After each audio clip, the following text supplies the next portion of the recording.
So, my friends, what if the key to transforming the world is not fighting against the matrix, which most people do, but to love yourself free from it?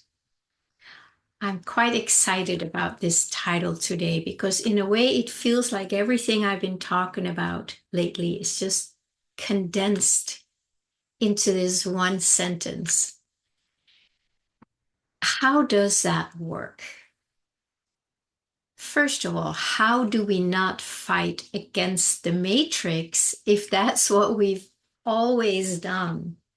Because we have lived in a matrix and still do, that is based on duality, and it makes us want to change things. It makes us want to battle all the things, the injustices, the greed, the suffering. We're in there trying to battle it, trying to change it. And as I've talked about so often, and of course, this is also something I'm still practicing daily myself, to keep coming out of it instead of going deeper into it by trying to heal it. And the whole concept of self-love, which is something I've talked about, gosh, since 2009, I think. It's a long time and it's been my own process, but it really is the solution. Because we already are love. You already are love. And the only reason that we experience this madness is because we have separated ourselves from the love that we are, and that is basically reflected back to us all over. Remember, the kingdom of heaven is spread all over the earth, and man cannot see it.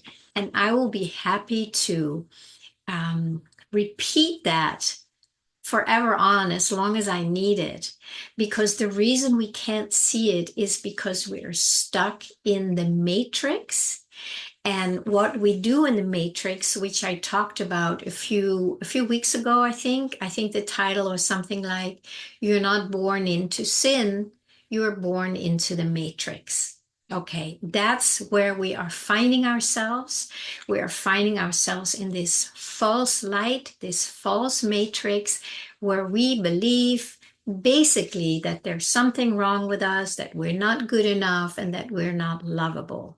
From there on, we move into the matrix deeper and deeper, hoping to find a solution there, to create peace on earth, to create more love in the world, more love for ourselves.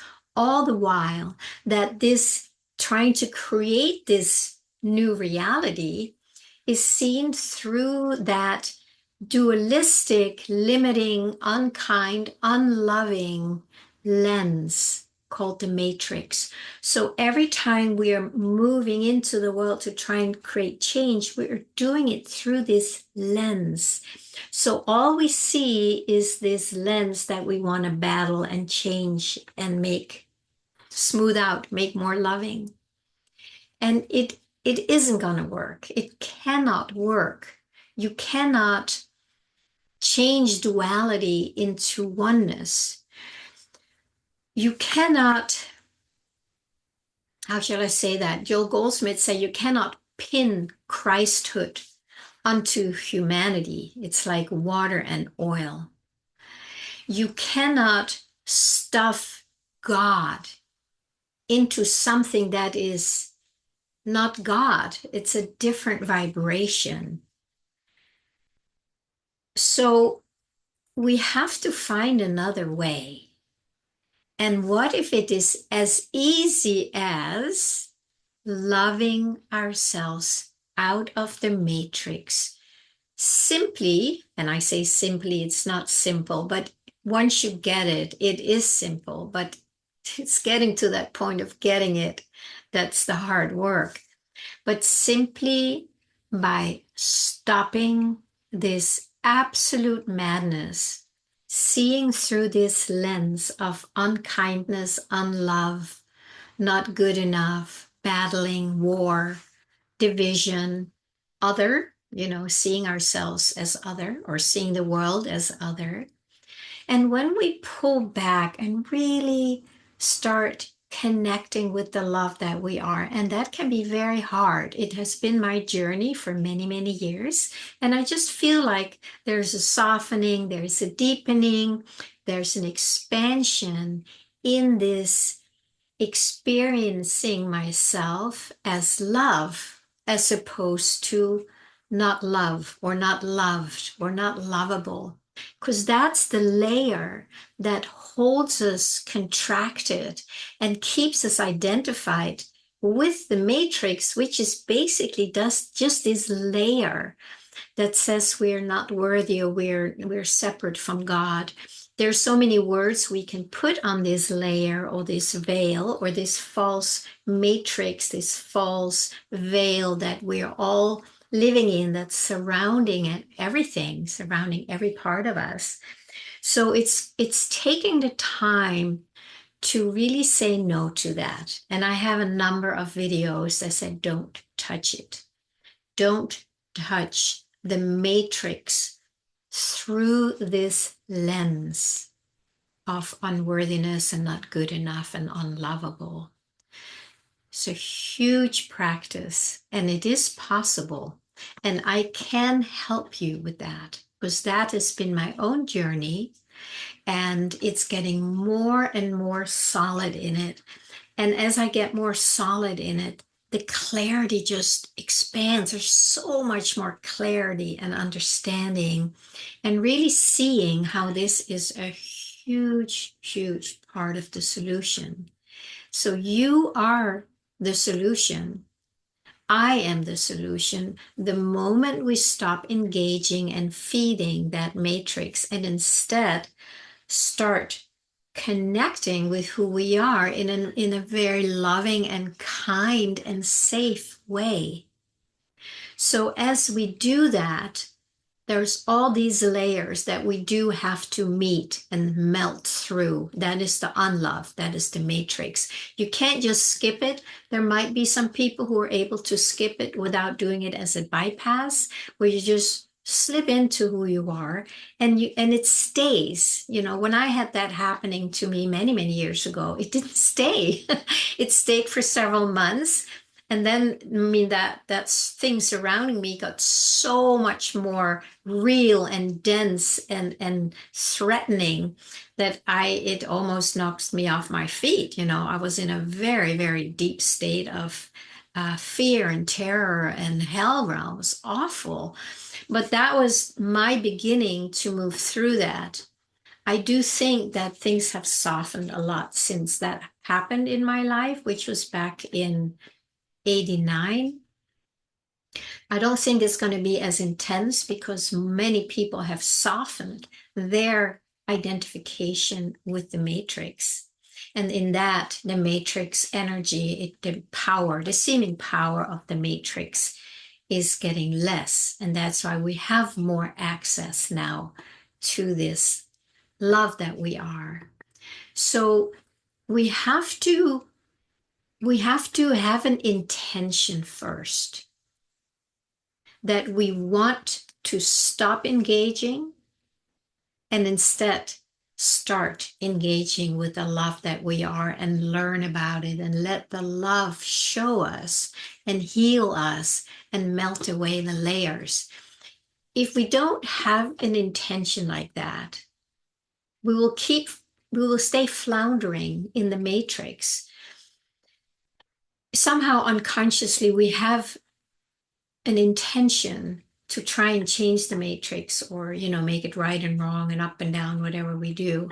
So coming back to find that intention inside, our intention is almost like where creation comes through or from or expresses itself as. Without the intention, we are not here where what we want is already present: love, peace, connection, oneness. But we need to connect with that as an intention and say, this is what I want now. This is where I'm going to put my energy from now on. That intention is the only thing that's going to get us through our individual own intention.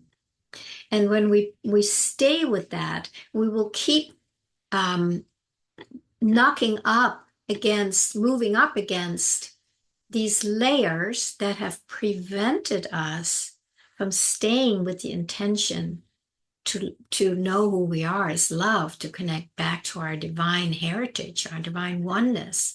So we have to keep coming back to our attention with a sense of, with a feeling. And that's why I often talk about that the longing is basically the road home, because that's the feeling that we want, that we long for something. And then when we connect that with our intention, then we have the fuel behind it to move through all these layers. And it's a process. And we do this together. You don't have to do this on your own. It's hard to do it on my own. It took me forever and forever. But on the way, I have found, signposts or steps or things that are very helpful to keep coming back and to stay here. And then with that, we have to really start feeling that we want to love ourselves too. We want to come back to feeling fully loved from the inside out. So the intention is to stop engaging and to start engaging in here, to connecting back here. If you bring these two intentions together, then it's like one thing. And you just stay with it and you just feel it every day, many times a day. You just keep coming back because you will be kicked around and swirled around a lot, because these layers, they're not just going to give up just because you say it one time. But if you say it with conviction many times a day and feel it, then you are building a strength inside of you, and you put that energy here instead of here. You're not feeding this anymore. You're feeding this. So guess what gets stronger? And guess what gets weaker? It's just how it works. But it really takes our willingness and our intention. So I am going to start teaching again a program that I created a number of years ago.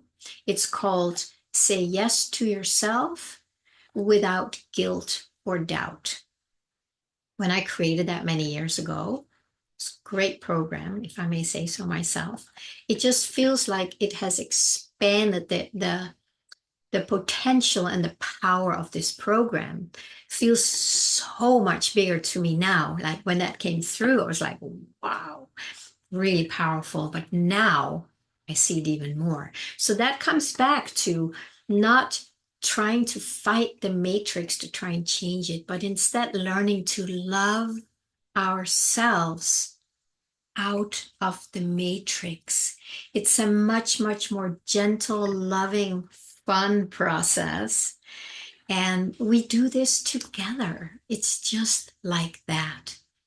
So for now, I want to invite you to sign up for my on my website. I'm in process of creating a link where you can sign up directly for that specific class. If you're interested, you don't need to sign up for it and join it right away, but you can just, open up to it, read a little more about it, get to know and understand what it is. And then when I offer it out there, and I really would like a good, solid group of people who want this, who like, this is the most important thing. This is what we need right now. And then you can choose if you want to join or not. It's going to be, I think it's a 6-week program. So for now, I'm going to leave you with that. Do not battle the matrix. Instead, love yourself out of it. Just like slip out of it by just putting your attention on love for yourself. And, just choose for yourself to not get out in that harshness, that duality anymore. It's never going to get better. It might look like it here and there, but it's still the matrix. And the matrix is built on its own laws of duality and battling and war and uh, all these things we don't want anymore. All right, my friends, until we meet again.